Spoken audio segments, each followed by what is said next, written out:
ಅಹೋರಾತ್ರ ಅಣ್ಣ, ನಮಸ್ಕಾರ ಅಣ್ಣ. ನಾನು ವೆಂಕಟೇಶ್ ಅಂತ ಮಾತಾಡೋದು. ಬೆಂಗಳೂರು ಬೊಮ್ಮನಹಳ್ಳಿಯಿಂದ ಮಾತಾಡ್ತಾ ಇರೋದು.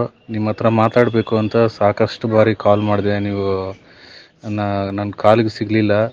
ಸೊ ನಿಮ್ಮ ಜೊತೆ ಮಾತಾಡಬೇಕು ಅಂತ ತುಂಬ ಕುತೂಹಲ ಇದೆ. ಸೊ ದಯವಿಟ್ಟು ಕಾಲ್ ಅಟೆಂಡ್ ಮಾಡಿ, ಇಲ್ಲಾಂದರೆ ನನ್ನ ವಾಯ್ಸ್ ಮೆಸೇಜ್ಗೆ ರೆಸ್ಪಾನ್ಸ್ ಆದರೂ ಮಾಡಿ ಅಣ್ಣ. ಥ್ಯಾಂಕ್ ಯು ಅಣ್ಣ. ನಿಮ್ಮ ಮೂರ್ಖನ ಮಾತುಗಳು ಕೊಂಡ್ಕೊಂಡು ನಾನು 5 ವರ್ಷ ಆಯಿತು. ಸಮಯ ಸಿಕ್ಕದಾಗಲೆಲ್ಲ ಅದನ್ನು ಓದ್ತಾನೆ ಇರ್ತೀನಿ. ಸೊ ಅದರಲ್ಲಿ ನಾನು ತಿಳ್ಕೊಂಡಿದ್ದು ಏನಂತ ಹೇಳಿದ್ರೆ, ನೀವೊಂದು ಏನು ಬರೆದಿದ್ದೀರಾ, ಮನುಷ್ಯ ಅನ್ನೋನು ಈ ಮಾನಮಾಪನದಿಂದ ಹೊರಗೆ ಬಂದರೆ ಮಾತ್ರ ಸುಖಮಯವಾಗಿ ಆನಂದಮಯವಾಗಿ ಜೀವನ ಸಾಗಿಸೋಕ್ಕಾಗುತ್ತೆ. ಆನಂದ ಅನ್ನೋದು ಹೊರಗಿನ ಜಗತ್ತಲ್ಲಿಲ್ಲ, ನಮ್ಮ ಒಳಗೆ ಇರೋವಂಥ ಅದು. ನಾವು ಅದನ್ನು ಕಂಡುಕೊಳ್ಬೇಕು ಅಂತ ನೀವು ಹೇಳಿದ್ದೀರಾ. ಹಾಗಾಗಿನೇ ತುಂಬ ಖುಷಿ ಅಣ್ಣ. ಒಂದು ಪ್ರಕೃತಿ ಬಗ್ಗೆ ತಿಳಿಸ್ಕೊಟ್ಟಿದ್ದೀರಾ, ಅಲ್ಲಿ ಮನುಷ್ಯ ಹೇಗೆ ಬಾಳಿ ಬದುಕಬೇಕು ಅನ್ನೋದು ತಿಳಿಸ್ಕೊಟ್ಟಿದ್ದೀರಾ. ನಾನಿವತ್ತು ಇಷ್ಟು ಚೆನ್ನಾಗಿದ್ದೀನಿ, ಇಷ್ಟು ಖುಷಿಯಾಗಿದ್ದೀನಿ ಅಂತ ಹೇಳಿದ್ರೆ ನಿಮ್ಮ ಮೂರ್ಖನ ಮಾತುಗಳೇ ನನಗೆ ಕಾರಣ. ಇದು ಸತ್ಯದ ಮಾತು. ಇದರಲ್ಲಿ ಯಾವುದೇ ಕಪಟ ಮೋಸ ಇಲ್ಲ. ಇದರಲ್ಲಿ ಮಾತಲ್ಲಿ ಒಂದೊಂದು ವರ್ಡ್ಸೂ ನಮ್ಮನ್ನು ಜೀವನದ ಏನು ಗೀತೆ ಏನು ಸಾರುತ್ತೆ, ಭಗವದ್ಗೀತೆ ಏನು ಹೇಳುತ್ತೆ, ಅದನ್ನು ನೀವು ಮೂರ್ಖನ ಮಾತುಗಳಲ್ಲಿ ಆ ಒಂದು ನಮಗೆ ಅರ್ಥ ಆಗೋ ರೀತಿಯಲ್ಲಿ ಕನ್ನಡದಲ್ಲಿ ಅದನ್ನು ಬರೆದಿದ್ದೀರಾ. ನಿಜವಾಗ್ಲೂ ಈ ಮಾನಮಾಪನ ಅನ್ನೋದು ಇಟ್ಕೋಬಾರ್ದು ಮನುಷ್ಯ. ಇದ್ರ ಹಿಂದೆ ಓದೋವನೇ ದುಃಖ ದುಮ್ಮಾನಗಳನ್ನು ಅನುಭವಿಸ್ತಾ ಇರ್ತಾನೆ. ಅದಕ್ಕೆ ಬೇಕಾದಷ್ಟು ಇನ್ಸ್ಪಿರೇಷನ್ ತಗೊಂಡಿದ್ದೀರ ಅದರಲ್ಲಿ. ಆ ಒಂದು ಬುಕ್ಕಲ್ಲಿ ವಿಷಯಗಳಲ್ಲಿ ಬುದ್ಧ ಆಗಿರ್ಬೋದು, ರಾಮ ಆಗಿರ್ಬೋದು, ಅಬ್ರಹಾಂ ಲಿಂಕನ್ ಆಗಿರ್ಬೋದು, ಬೇಕಾದಷ್ಟು ಜನಗಳನ್ನ ಇನ್ಸ್ಪಿರೇಷನ್ ಆಗಿ ತೊಗೊಂಡು ಅದರಲ್ಲಿ ಬರೆದಿದ್ದೀರಾ. ಇದನ್ನೆಲ್ಲ ಓದಿದ್ದಕ್ಕೆ ನಮಗೆ ಖುಷಿ ಆಗ್ತಾ ಇದೆ.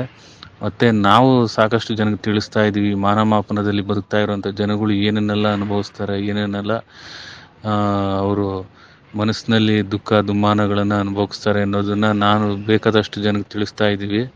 ಇದಕ್ಕೆ ನೀವೇ ಕಾರಣಕರ್ತರು. ನಿಮ್ಮ ಜೊತೆ ಮಾತಾಡಬೇಕು ಅಂತ ಸಾಕಷ್ಟು ವರ್ಷಗಳಿಂದ ಪ್ರಯತ್ನ ಮಾಡ್ತಾಯಿದ್ದೀನಿ, ಆದರೆ ಮಾತಾಡೋಕ್ಕೆ ಅವಕಾಶನೇ ಸಿಕ್ಕಿಲ್ಲ. ಸಾಕಷ್ಟು ಬಾರಿ ಕಾಲು ಮಾಡಿದ್ದೀನಿ. ಅದು ನೀವು ತುಂಬ ಬ್ಯುಸಿ ಅನಿಸುತ್ತೆ. ಸೊ ಆ ಬ್ಯುಸಿಯಲ್ಲಿ ಕಾಲ್ ಅಟೆಂಡ್ ಮಾಡೋಕ್ಕಾಗಿಲ್ಲ. ಥ್ಯಾಂಕ್ಸ್ ಅಣ್ಣ. ನಿಮ್ಮಂಥ ಒಬ್ಬರು ಮಾರ್ಗದರ್ಶನ ಮಾಡೋರು ತೀರಾ ಕಡಿಮೆ. ಯಾಕೆ ಅಂತ ಹೇಳಿದ್ರೆ, ಆ ನಿಟ್ಟಿನಲ್ಲಿ ಹೇಳೋ ಅಂಥದ್ದಾದರೆ ಇವತ್ತು ಎಲ್ಲ